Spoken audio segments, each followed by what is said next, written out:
हाय दोस्तों, 1000 में मेरी बहन है कि आज के एपिसोड में आपको देखने को मिलेगा। तो यहाँ मानवी महेश को फ़ोन देती है और वो कहती है कि ये लो अंकल, मेरी दी से बात करो। तो महेश फ़ोन पर हेलो कहता है तो ये सुनकर जीविका सोचने लग जाती है। फिर जीविका कहती है कि नमस्ते और कहती है कि क्या हुआ है आपको। तो महेश कहता है कि बेटी, एक किडनी पूरी तरह से फेल हो गई है और दूसरी में इन्फेक्शन है। तो जीविका कहती है ये तो खतरनाक बीमारी है और कहती है कि आप हिम्मत मत हारिए। मेरी बहन को देखिए, पिछले साल वो खतरनाक बीमारी से गुजर रही थी, बचना नामुमकिन था, लेकिन आज उसे देखिए, बिल्कुल खुश है और बिल्कुल ठीक है। और कहते हैं कि आप भी परेशान मत होइए और भगवान पर भरोसा रखें। ऊपर वाले का आशीर्वाद और परिवार का साथ हो तो इंसान कोई भी जंग जीत सकता है। तो महेश उनको थैंक यू कहता है और वो कहता है कि हौसला बढ़ाने के लिए बहुत बहुत शुक्रिया। और कहता है कि तुम्हारे माँ बाप ने अच्छे पुण्य किए होंगे कि तुम जैसी दोनों बेटियाँ मिली। और वो फिर फ़ोन मानवी को देता है तो मानवी उनसे कहती है कि कैसा लगा दी महेश अंकल से बात करके। तो जीविका कहती है बहुत अच्छे है और वो दोनों बातें करने लगती है। तो फिर फ़ोन रख के जीविका सोचने लगती है और वो कहती है कि पता नहीं, ये मोंटी अंकल के साथ बात करने के बाद कुछ अजीब सा फील हो रहा है न, ऐसा लगता है कि मैं उन्हें बरसों से जानती हूँ।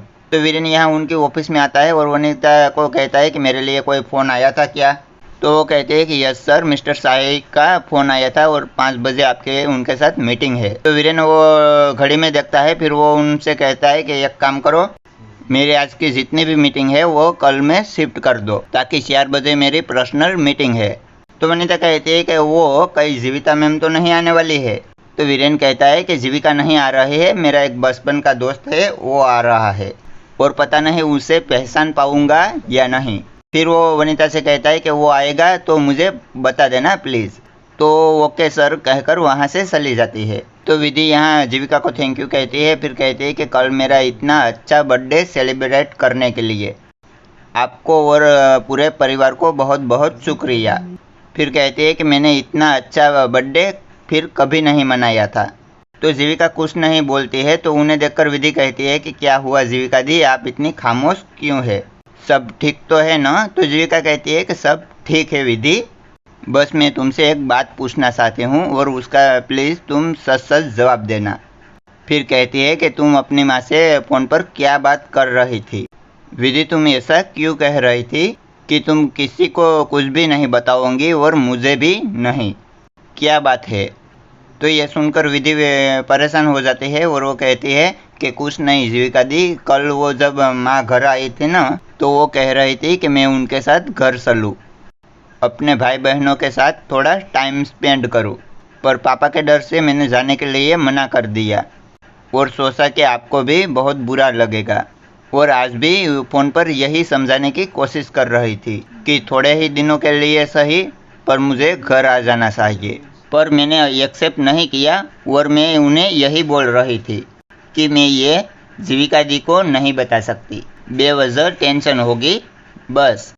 तो जीविका उनके पास आती है और वो कहती है कि विधि, बस इतनी ही बात थी और तूने मुझे बताया भी नहीं, बेकार में मैं टेंशन ले रही थी। अगर तुम्हारी माँ चाहती है कि तुम वहाँ जाओ और अपने भाई बहनों के साथ टाइम बिताओ तो उसमें मुझे कोई एतराज़ नहीं है। और कहते हैं कि तुम चाहो तो उन्हें कॉल करके यहाँ बुला सकती हो और वो लोग यहाँ जितना टाइम चाहे उतने टाइम रह सकते हैं।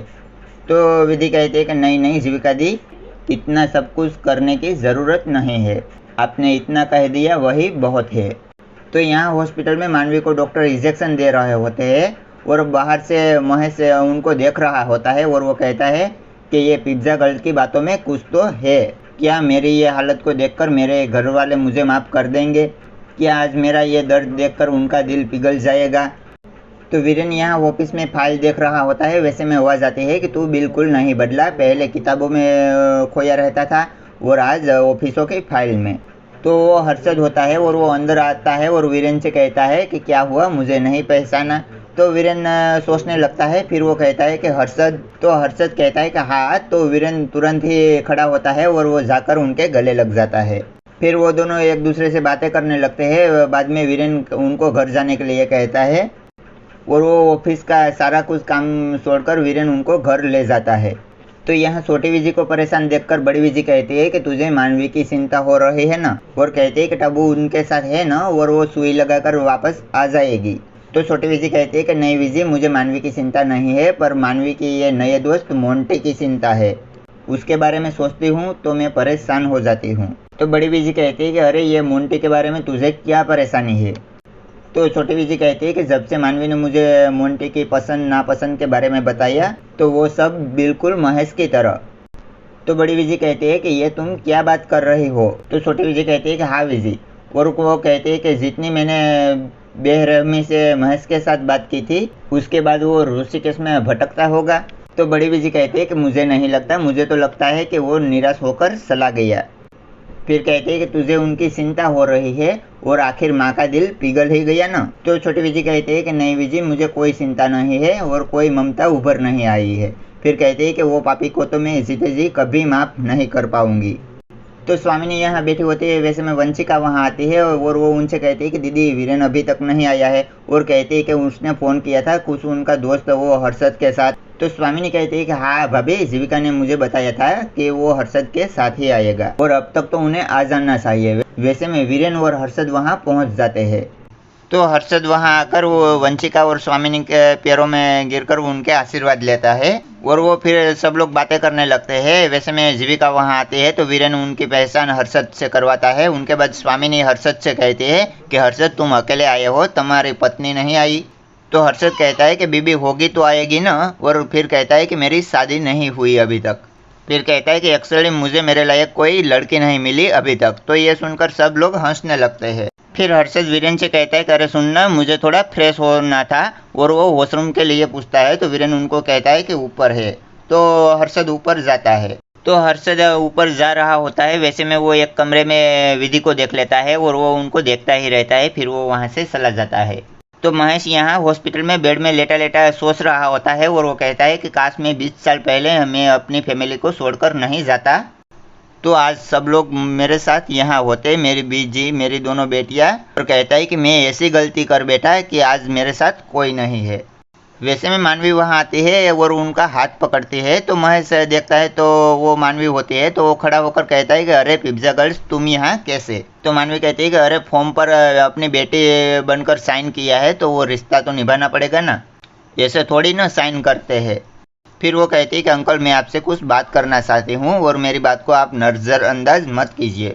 फिर वो मानवी महेश को उनके परिवार वालों से मिलने के लिए कहती है और कहती है कि अपने परिवार वालों से बढ़कर कुछ नहीं होता। तो ये सब सुनकर महेश कहता है सही कह रहे हो तुम, मैं अपनी फैमिली वालों से मिलने ज़रूर जाऊँगा।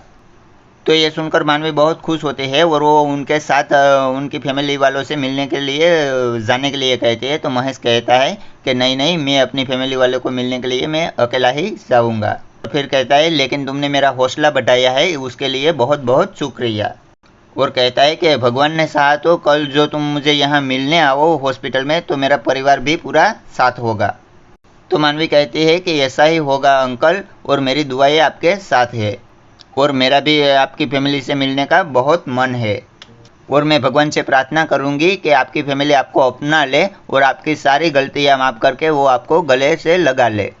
तो प्लीज़ फ्रेंड, आज का एपिसोड आपको अच्छा लगा है तो इनको लाइक और शेयर ज़रूर कर दे। और 1000 में मेरी बहन है कि आने वाले ऐसे ही अपकमिंग एपिसोड देखना चाहते हैं तो इस चैनल को सब्सक्राइब कर दे, ताकि आने वाली वीडियो की नोटिफिकेशन आपको तुरंत मिल पाए और आप उनको देख पाए। तो चलो दोस्तों, मिलेंगे कल के आवनार अपकमिंग एपिसोड में।